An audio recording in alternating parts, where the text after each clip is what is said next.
ओम श्री साई राम मु कृष्णचंद्र शतपथी। प्रिय दर्शक बंधु मो चैनल को आपण मन स्वागत जनाऊँगी।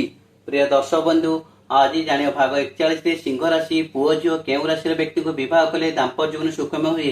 प्रिय दर्शक बंधु जन्मकुंडली मेष वृष मिथुन कर्कट सिंह कन्या तुला विचा धनु मकर कुंभ मीन। आज जानिबा सिंह राशि पुओ झील माने केउ राशि पुओ झील मान विवाह कले दाम्पत्य जीवन सुखमय हुए।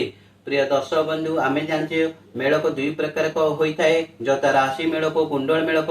राशि मेड़क पुओ झील दाम्पत्य जीवन राजटक और दाम्पत्य जीवन सुख दुख जना पड़ता है। हिंदू शास्त्र अनुଯାयी गोटे व्यक्तिर युवावस्था स्त्री जी आवश्यक पड़ता है तार अधिक आवश्यक वृद्ध अवस्था पड़ता है। ठीक से गोटे स्त्री युवती अवस्था जी स्वामी आवश्यक पड़ता है तार अधिक आवश्यक वृद्ध अवस्था पड़ता है।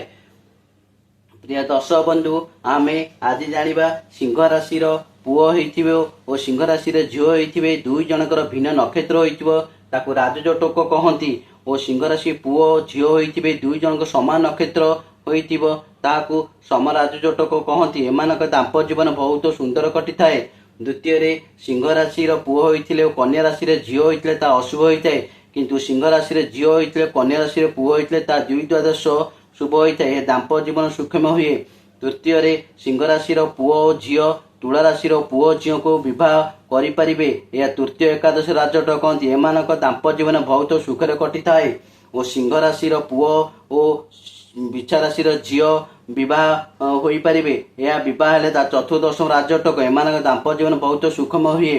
पंचम रे सिंह राशि पुओ और धनु राशि झील होता ता विवाह हो पारे नहीं ता अरिष्टक अशुभ होता है किंतु सिंह राशि झील धनु राशि पुओ होते ता मित्र नव पंचम शुभ होता है। यह दाम्पत्य जीवन आनंद रे कटिथाए और सिंह राशि झील और मकर राशि पुओ होते ता मित्राष्टक शुभ होता है। यह दाम्पत्य जीवन सुखमय हुए किंतु मकर राशि पुओ और सिंह राशि झील होते ता अशुभ होता है। सप्तम सिंह राशि पुओ और मीन राशि झील होते ता मित्राष्टक शुभ होता है किंतु मीन राशि झील और सिंह राशि पुओ होते ता अरिष्टक अशुभ होता है। सिंह राशि पुओ होते और मेष राशि झील होते ता मित्र नव पंचम शुभ होता है। यह विवाह कले दाम्पत्य जीवन सुखमय किंतु मेष राशि झील होते और सिंह राशि पुओ होते ता अरिष्टक अशुभ होता है। सिंह राशि पुओ झील माने वृष राशि पुओ झील मान विवाह करें। यह दशम चतुर्थ राजटक हुए। विवाह कले दाम्पत्य जीवन सुखमय हुए।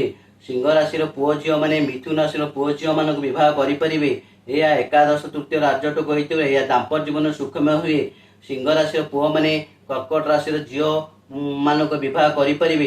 सिंह राशि पुओ होते कर्कट राशि झील होते ता द्विद्वादश शुभ होते यह दाम्पत्य जीवन सुख हुए किंतु सिंह राशि झील होते कर्कट राशि पुओ होते ता अशुभ होता है। विवाह कले दाम्पत्य जीवन में भल सुखमय हुए नहीं किंतु प्रिय दर्शक बंधु खाली राशि देखिकी राजट होइकी स्वामी स्त्री दाम्पत्य जीवन कलह अशांति कोर्ट कचेरी माली मकदमा डिवोर्स उभय एक्सीडेंट मृत्यु हो जाए।